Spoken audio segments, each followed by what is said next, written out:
Thomas woke to the sound of his alarm clock. Sunlight filtered through the blinds, casting soft lines across the ceiling. He rolled out of bed and rubbed his temples.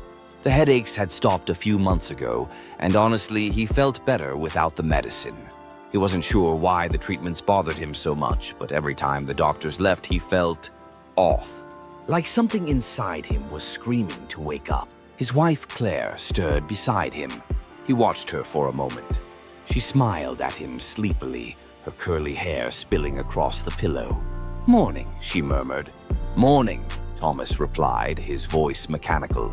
He kissed her forehead and got up. Downstairs, his kids, Jake, Emily, and little Max, were eating breakfast. Jake was arguing with Emily over the last pancake. Thomas smiled, though it didn't quite reach his eyes. He loved them, or at least he was supposed to. But at times it all felt wrong, like he was playing a part in a movie he didn't remember signing up for. The accident had changed everything. That's what they told him anyway. He'd been in a terrible car crash nearly 3 years ago. He'd woken up in the hospital, confused, battered, and with no memory of his life before that day. The doctors had said the trauma caused a severe form of retrograde amnesia. Claire had been sitting by his bedside, holding his hand, telling him how lucky he was to be alive. "You suffered a traumatic brain injury," the doctor had explained. "It's not unusual for memory loss to occur in cases like this. But with time and the right treatment, you may recover."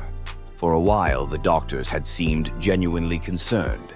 Once a month, Claire would drive him to the clinic where he'd sit in a sterile white room while a physician administered an injection. It was supposed to help with his memory and the chronic headaches. He hated how the medication made him feel afterward, nauseous, foggy, sluggish. But Claire insisted it was necessary. "You'll feel better," she'd say. But he never did.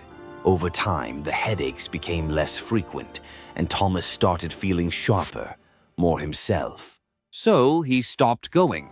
Claire protested at first, but Thomas insisted he felt fine. Eventually, she let it go. At work, Thomas felt more in control.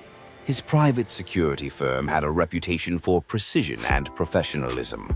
He was proud of the team he'd built. Today, they were on detail for a high-profile CEO at a business summit. Thomas was focused, sharp.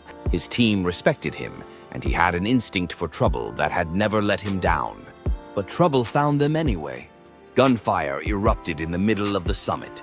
Glass shattered as masked men stormed the hall, automatic weapons raised. Thomas and his team reacted immediately. He took down one man with a clean shot to the chest, then tackled the CEO behind cover. His team moved with precision, neutralizing the threat within seconds.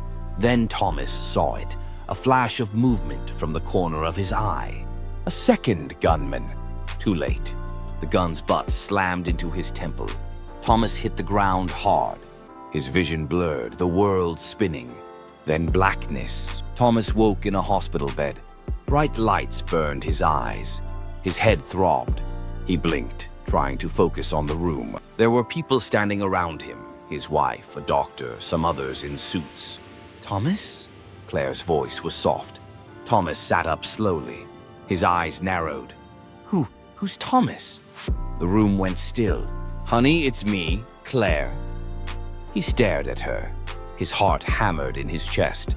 Then it hit him like a freight train, a flood of memories breaking through a dam. The training, the missions, the failed extraction, the scientist, the explosion. "My name's not Thomas." His name was Paul Carter, Lieutenant Paul Carter, Special Operations. It had been a covert extraction mission, high risk, even by Black Ops standards. The target had been a government scientist named Dr. Elliot Voss, who had been kidnapped by a rogue faction looking to weaponize classified biotechnological research. Paul had led the strike team deep into foreign territory to secure the scientist and recover the data. It should have been a clean extraction, but someone had betrayed them. Paul remembered the ambush, the team cut down by automatic gunfire. Explosions rocked the compound as they tried to escape. He and Voss had been pinned down, bullets flying all around them. Voss had shoved something into Paul's hand, a small black USB drive. "Whatever happens, don't let them have this," Voss had said. Seconds later, the room exploded. Paul remembered the blinding light and the deafening roar. Then, nothing. Paul's mind raced. He needed to stay calm. He forced himself to smile weakly. "Sorry, just a little confused," he said, his voice low. The suits exchanged glances. Claire's hand tightened around his. Paul squeezed back, pretending he didn't feel the coldness of her touch. Weeks passed. Paul returned home, trying to slip back into the life he now knew was fake. He watched Claire closely, noting how she monitored his every move. He knew the kids weren't real, but they seemed so human. He hated how they made him feel, how a part of him wanted it all to be true. But he played the part, waiting for an opening. One night, needing to clear his head, Paul left the house and went to a bar.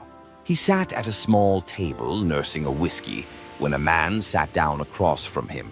Paul's blood ran cold.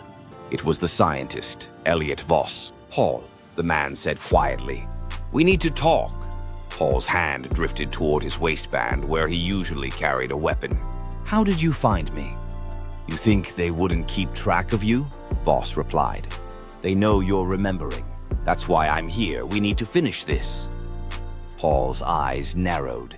"Finish what?" "The drive," Voss whispered. "Where is it?" Paul's stomach tightened. He remembered the mission, barely, but he had no memory of a drive. "I don't have it," Paul said. Voss leaned forward. His eyes were too sharp, too calculating. "Where's the drive, Paul?" Paul's instincts screamed. His mind calculated his exits, the weight of the room. His pulse slowed. "How did you find me?" Paul repeated. Voss's smile slipped. Paul's hand shot out, grabbing the man's wrist and twisting hard. "Who sent you?" Paul hissed. The scientist's other hand moved toward his pocket. Paul reacted instantly, smashing the man's head into the table. A small device fell from the man's pocket, an earpiece. Paul stood. The bartender and patrons were watching now. Paul backed toward the door, his eyes never leaving the so-called scientist. "You're not him," Paul said. The man's smile was cold. "They'll find you," the man whispered. Paul turned and walked out into the night. He didn't stop moving until he was a few blocks away. His pulse hammered in his ears. He ducked into a dark alley, pressed his back to the wall, and slid down to the pavement. He closed his eyes. They had set him up from the beginning. His family, his job, his entire life, all of it designed to keep him close, to make sure he wasn't a threat. But now they knew he was remembering. Paul took a breath and opened his eyes. His hand went to his temple, feeling the lingering ache from the blow to his head. "They'll come for me now." Paul stood and disappeared into the night. He knew what came next. He would have to run. He would have to keep moving. He didn't know who to trust, but he did know one thing. He wasn't Thomas anymore, and they were going to regret waking up Paul Carter.